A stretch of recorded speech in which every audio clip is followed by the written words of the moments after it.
салом сомиёни арҷуманд, шарҳи охирин таҳаввулоти Тоҷикистон ва ҷаҳонро рӯи мавҷи радиои Моҷир мешунавед. Имрӯз душанбе 6 апрели 2020 сол аст.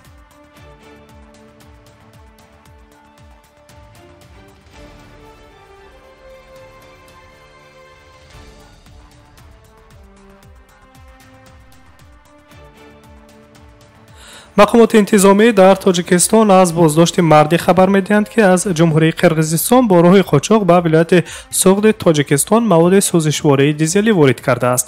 дар шаҳри Хабари агентии назорати давлатии молиявӣ ва мубориза бо коррупсияи ҷумҳурии Тоҷикистон гуфта мешавад, ки шаҳрванд Асрор Зиёев аз як сокини вилояти Ботканди ҷумҳурии Қирғизистон 9000 литр сӯзишвории дизелӣ харидорӣ карда, онро бо роҳи қочоқ ба хоки Тоҷикистон ворид мекунад. Қочоқбаро мақомот дар ҳудуди шаҳри Истаровшани вилояти Суғд дастгир карданд. Гуфта мешавад, ки нафари гумонбар дар қочоқи маводи сӯзишворӣ 2 маротиба бо чунин роҳу восита ба вилояти Суғд 26000 литр маводи дизелиро бо маблағи 188000 сомонӣ ё худ $14000 ворид кардааст. ҳоло дар нисбати боздоштшуда мақомот тафтишро шурӯъ кардаанд.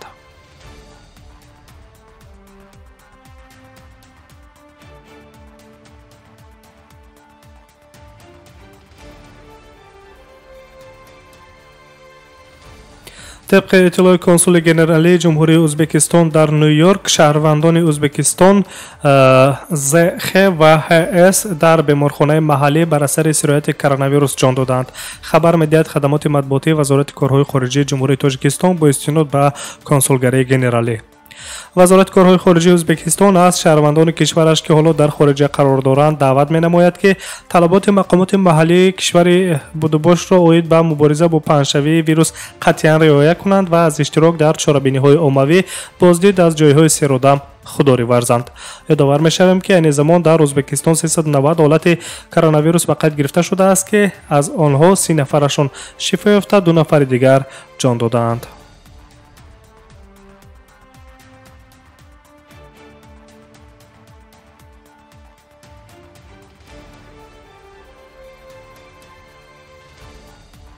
خبرهای روز را مستقیما از استودیوی مرکزی رادیوی موجیر شنیده استوده‌اید. از آغاز محدودیت‌ها پلیس بیش از 160 پروتکل حقوق ویرانکنی مأموری را برای ویرانکنندگان حالت کرانتینی در مسکو ترتیب داده است. در این باره روز دوشنبه 6 اپریل سردار ریاست اطلاعات و رابطه‌های جمعیتی سرریاست وزارت کارهای داخلی روسیه در شهر مسکو ولادیمیر ویسینین خبر داده است. با گفته ولادیمیر ویسینین نسبت به همه نفرانی که محدودیت نگهداری در خانه را رعایت نمی‌کنند در نسبتشان مطابق کدکس حقوق ویرانکنی مأموری فدراسیون روسیه سندهای دخلدار ترتیب داده شده جریمه بندی می‌گردند. 4 اپریل دپارتمنت تکنولوژی‌های اطلاعاتی مسکو اعلام کرد که شهر آماده است با سیستم اینتلکتوالی برای رده‌بندی رعایت قاعده‌های خودنگهداری از جانب شهروندان به کار درآید، اما در عین زمان تطبیق آن طلب کردن نمی‌شود. 2 روز قبل شهردار مسکو سرگئی سابیانین تمدید چاره‌های مبارزه با کرونا ویروس را در شهر تا 1 می اعلان کرد. همزمان وی قید کرد که جاری کردن حالت اضطراری در مسکو ضرورت نیست، زیرا اکثر شهروندان با درک مسئولیت در حالت خودنگهداری در خانه‌ها قرار دارند که این خوف پنجشنبه گرفتاری به کرونا ویروس را کاهش می‌دهد.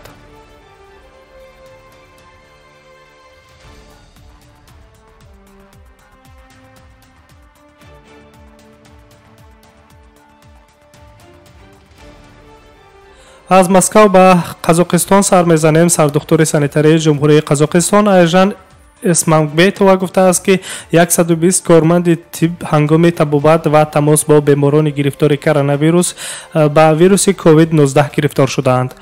تا امروز در بین کارمندان ساحه طب 120 حادثه به این بیماری گرفتار شدن به قید گرفته شده است که 67 نفر آنها طبیبانی میباشند که به واسطه با شخصان گرفتار کرونا ویروس مستقیما ارتباط داشتند.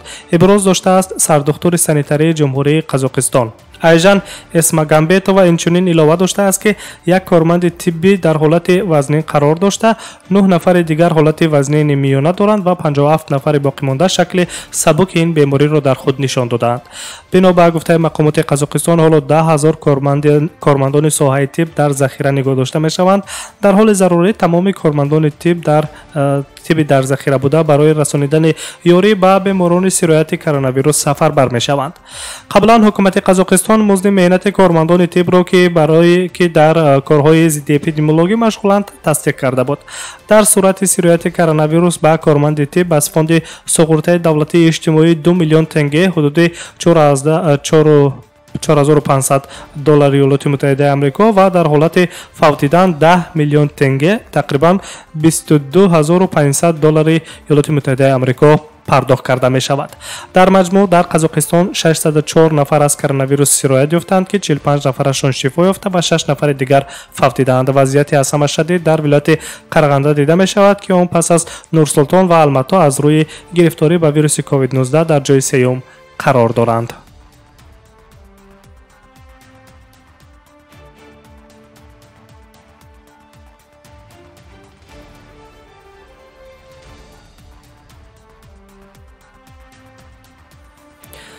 حکومت روسیه برای فروش نقاب‌های طبی و دستپوش‌ها محدودیت مقرر کرده است. در هر مرحله فروش نرخ آنها نمی‌توانند نه بیش از 10% و نه بیش از 10 کپیک بالا شوند. فرمان دخلدار را امروز دوشنبه 6 اپریل در سامانه حکومت روسیه نشر کردند. اینچنین در روی خط محدودیت سازی نرخ‌ها دستگاه‌های طبی، دوکه، پخته، مجموعه لباس‌های محافظتی برای کارمندان ساحه طب مقرر کرده است. قرار از روز انتشار آن اعتبار پیدا کرده و در 90 روز تقویمی عمل می‌کند. 4 فوریه رسانه‌ها در روسیه از افزایش چندین مراتب بالا رفتن نرخ یک لخت نقاب‌های طبی در روسیه و قطع کردن مال‌ها در داروخانه‌ها با سبب پنجشنبه اپیدمی خبر دادند. درباره زیاد شدن طلبات به داروهای ضد ویروسی نیز گزارش‌ها پخش شده بود. تا ظهر 6 اپریل در روسیه 6343 حالت گرفتاری ویروس کووید 19 معاین شده است که 954 نفر آنها در یک روز اخیر معاین شدند. تا کنون در روسیه 406 نفر شفا یافته، 47 نفر بیماران دیگر فوت کردند.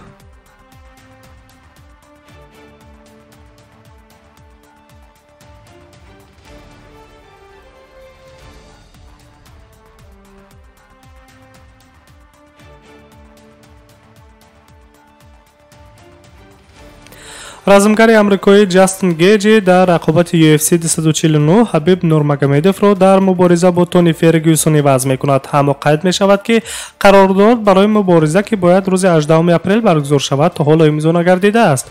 قبلا حبیب نورمگامدوف بیکار کردن مبارزه‌اش را با فرگوسن اعلان کرده بود، زیرا به سبب سر زدن کرونا ویروس به ایالات متحده آمریکا پرواز کردن نمی‌تواند.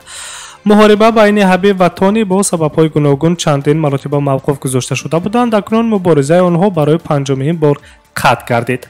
در همین حال گزارش‌ها پخش شد که با کمک پرزیدنت روسیه پرواز حبیب نورمگامدوف به ایالات متحده آمریکا برای مبارزه با تونی فرگوسن تشکیل کرده می شود.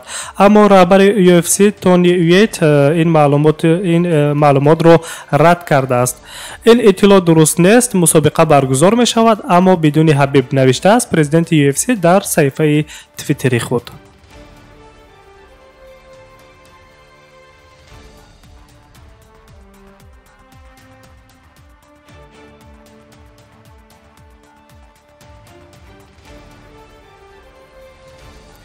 از ویروس کرونا نه تنها آدمان بلکه حیوانات نیز ضرر دیده ایستادند. در باغ ملی حیوانات نیویورک آمریکا پلنگ مدینه به نام نادیا با تاج ویروس گرفتار شد.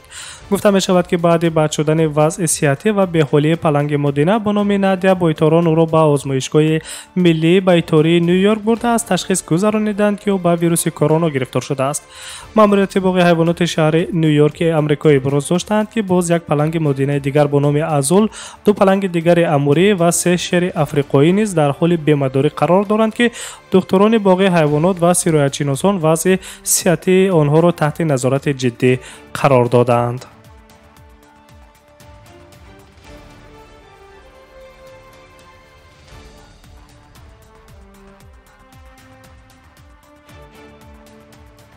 شنوندگان عزیز، شما خبرهای تاجیکستان و جهان را در نشر نوبتی برنامه اطلاعاتی خبر مستقیما شنیدید. برنامه‌های دیگر رادیو مهاجر ادامه دارد. ما را همراهی کنید. سلامت باشید.